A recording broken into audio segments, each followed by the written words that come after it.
We're heading into the most underrated part of the NFL draft, the back half of day 3. Oh, and that's exactly where hidden gems can be found. Today, I'm breaking down 31 players that the consensus big board expects to go somewhere in that late stage. These are guys who might not have the spotlight now, but I genuinely believe several of them could grow into future starters. If you're a Steelers fan or just a draft junkie looking for the next sleeper hit, pay close attention. Let's kick things off with the running backs.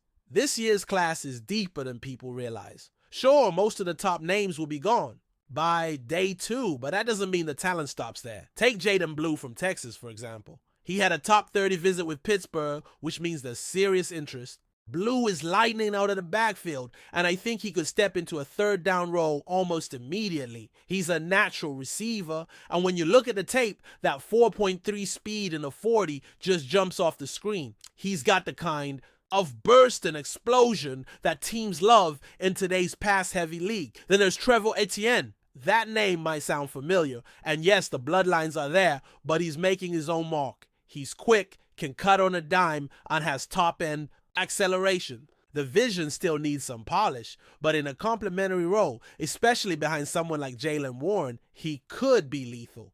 Jordan James is another name to circle. His style reminds me a bit of Karen Williams from the Rams. He's compact, but he thrives in outside zone schemes. The Steelers have used those concepts a lot, so the fit could be seamless. Now, I know Kyle Monengai isn't a name that jumps off the page. He clocked a 4.6 in the 40, and that's probably why he's ranked in the 90s on the big board. But if you actually watch him play, the footwork is elite. He changes direction on a dime and sees the field incredibly well.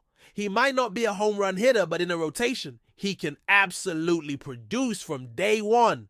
Jarquez Hunter out of Auburn brings the juice. If you're looking for someone who explodes through holes and doesn't waste time dancing in the backfield, that's your guy. He's got the long speed to turn a crease into a chunk play. And then there's Taj Brooks from Texas Tech, extremely productive, and just one of those backs who always seems to fall forward. Ja'Cory Krosky-Merritt is another sleeper who turned heads at the Shrine Bowl. He was named MVP of that game and had a great week of practice. Versatile, tough, and balanced. Definitely a guy I'd want in my RB room. Lan Larison out of UC Davis is a bit of a wild card, but man, the tape is fun. He can line up at wide receiver, made some one-handed grabs. That looks straight out of a highlight reel and accelerates like he's got a rocket pack. At UC Davis, he played at a different speed than everyone else on the field, shifting over to wide receivers now. And again, we're looking at day 3 talents here. So it's all about traits and upside. Kobe Hudson from UCF might not have tested well, which probably pushed him down boards, but the guy's a technician. His route running is advanced, and he understands leverage in a way that's rare for this stage of the draft. He might not be a blazer, but he gets open, and that's what matters. If you want a guy who consistently creates separation, he's a strong candidate. Effin Chisholm from Eastern Washington is the next name up. He was one of the highest graded receivers in college football last season, and after the catch, he's a nightmare to bring down. Coaches love that kind of physicality, and I wouldn't be surprised if someone pulls the trigger on him earlier than expected. Jimmy Horn Jr. from Colorado is another name flying under the radar. He's smaller and likely a true slot guy, but don't let that fool you. He runs sharp routes and has the vertical speed to stretch defenses. He plays at a different tempo, and if Pittsburgh wants someone who can work the middle of the field while still threatening vertically, he's got the tools. Jordan Watkins from Ole Miss is also worth a look. He's built like a smaller outside receiver, but can play inside as well. Last year, he lit up Arkansas for nearly 300 yards and 5 touchdowns in a single game. That's not something you can ignore. His hands are reliable, his route running is crisp, and he brings a deep threat element that any offense could use. I was honestly shocked to see him ranked over 300 on the big board. The talent is clearly there. Let's move into the trenches now. Offensive line prospects who could quietly be huge steals. Jackson Slater from Sacramento State had himself a Senior Bowl to remember. He was locking down interior defenders all week and proved he can hang with the best. That kind of performance doesn't go unnoticed. Then you have Carson Vincent from Alabama A&M. He's got positional flexibility to play both guard and tackle, which is invaluable. He's sitting around 160 on the big board, but might rise once teams go back to the film. Jalen Travis from Iowa State is a developmental tackle prospect. He's not ready to start tomorrow, but the raw tools are there. With proper coaching, he could grow into a solid contributor. Willie Lampkin from North Carolina is another guy I like. He's undersized, sure, but his technique and intelligence are high level. He wins with leverage and long arms despite his frame, and that's not something you can teach. Issa Poe from Washington State has the length and athleticism to stick. In the league, he's still learning, but the flashes are exciting. And if you're looking for a center who can also play guard, Thomas Perry from Embori is a name to remember. He's way down the board right now, sitting in the 370s, but don't let that fool you. There's real potential there, and he could be a priority free agent if he doesn't hear his name called. Next, let's shift our focus to the defensive side of the ball. And yeah, there are some absolute dogs here that deserve more attention. Let's keep it going and move to the defensive side of the ball where there's just as much sleeper potential as we saw on offense. The third day of the draft is where depth is built and underrated talent gets scooped up. And if the Steelers want to bolster the defense with cost-effective talent, these names should be firmly on the radar. Starting with the defensive line, Elijah Roberts from SMU is one of the more intriguing prospects who actually visited Pittsburgh. He's got the versatility to line up inside or outside depending on the front. His teammate Jared Harrison Hunt also received a top 30 visit and brings similar upside. What stands out with both of them is the motor. They play with that relentless energy coaches crave. Elijah is quick off the snap, uses his hands well, and seems like the kind of guy who could rotate in and make an impact early in his career. Then there's J.J. Peggs from Ole Miss. Now, he's listed as a fullback, but don't get it twisted. This guy can ball on defense too. He's strong, he's athletic, and the versatility is exactly what you want in today's game. Teams love players who can contribute in multiple ways, and Peggs brings that extra layer.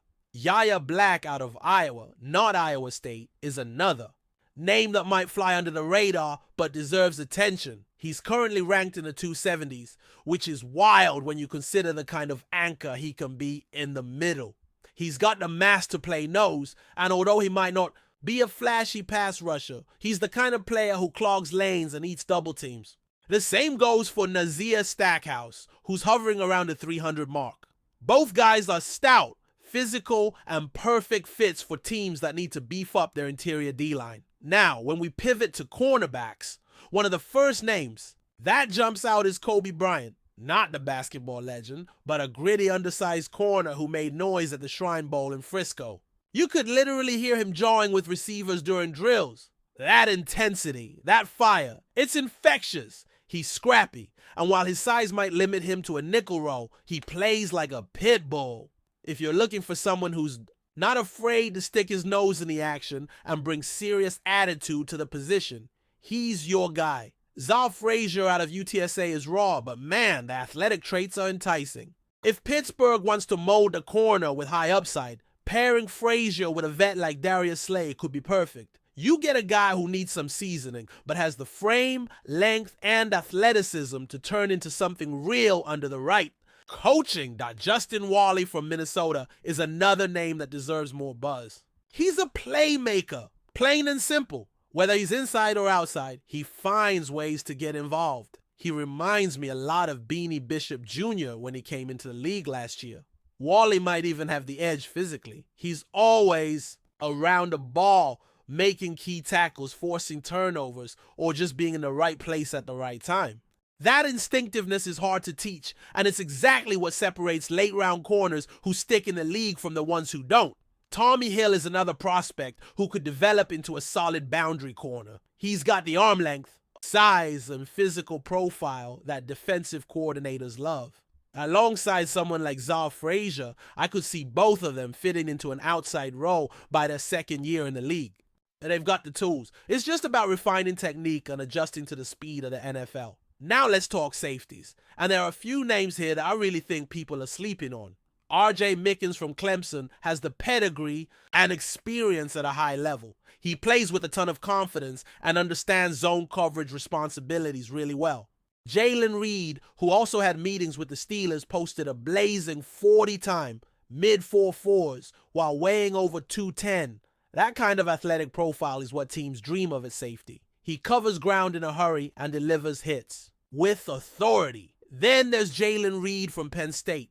Not to be confused with the one we just mentioned. This version of Reed is a bit more balanced, not quite as fast, but brings excellent awareness and closing speed. In terms of instincts and ball skills, he's up there with some of the best in this sleeper tier. Sebastian Castro from Iowa is technically listed as a safety, but he made his name playing nickel last season. And let me tell you, he looked right at home. He's a bit of a hybrid, which fits perfectly in today's game where versatility is everything. His ability to cover tight ends, drop into zone, and step into the box makes him a Swiss Army knife on defense. Coaches will love having that flexibility. Craig Woodson from Cal might not wow you with elite traits, but he's smart, disciplined, and always seems to be in the right spot. That matters, especially in the deep safety role where blown assignments lead to 6 points. He's ranked around 209 on the consensus board, which honestly feels like a bargain. He's not the most explosive guy out there, but he's a reliable football player. And that's exactly what teams need late in the draft. That wraps up the full list of 31 sleeper picks who could hear their name called late on day. 3, or maybe even go undrafted and sign as priority free agents. Either way, these are the guys who deserve your attention. The NFL draft isn't just about the splashy first rounders, it's about building rosters from top to bottom. The teams that win in January and February are the ones who find value when the spotlight fades. Now, I want to hear from you. Which offensive sleeper are you hoping your team takes a shot on this year? And who's your favorite defensive underdog? Heading into the draft weekend? Drop your thoughts in the comments. Did I leave someone out that you're high on? Let's talk about it. And hey, make sure to stay locked in all week long. We've got wall-to-wall coverage of the draft, and it's only getting better from here. But before we dive in, don't forget to subscribe to Steelers Nation Central and hit the like button on this video. Your support helps us keep bringing you the latest updates on the Pittsburgh Steelers, and don't forget to share your thoughts on the news in the comments below. The Pittsburgh Steelers have made a major splash in the offseason, securing one of the most dominant defensive talents in recent years. Former number 2 overall pick Chase Young is officially heading to Pittsburgh, a move that instantly boosts the Steelers' already formidable defense and sends a powerful message to the rest of the AFC North. Chase Young, who emerged as a generational pass rusher during his time at Ohio State and carried that momentum into the NFL with the Washington Commanders, now joins a defensive unit known for its grit and tradition. After a stint with the San Francisco 49ers, Young hits free agency with something to prove, and the Steelers are betting big on his potential. Pairing Young with reigning Defensive Player of the Year, TJ Watt forms a terrifying duo off the edge. With Cameron Hayward anchoring the defensive line and Alex Highsmith continuing to develop into a force of his own, Pittsburgh's front seven might now be the most feared in the league. The thought of quarterbacks facing relentless pressure from both sides is enough to shake any offensive coordinator's game plan. This move also signals Pittsburgh's clear intent to return to deep playoff contention. The Steelers have long been defined by their defensive identity, and Chase Young fits perfectly into that mold.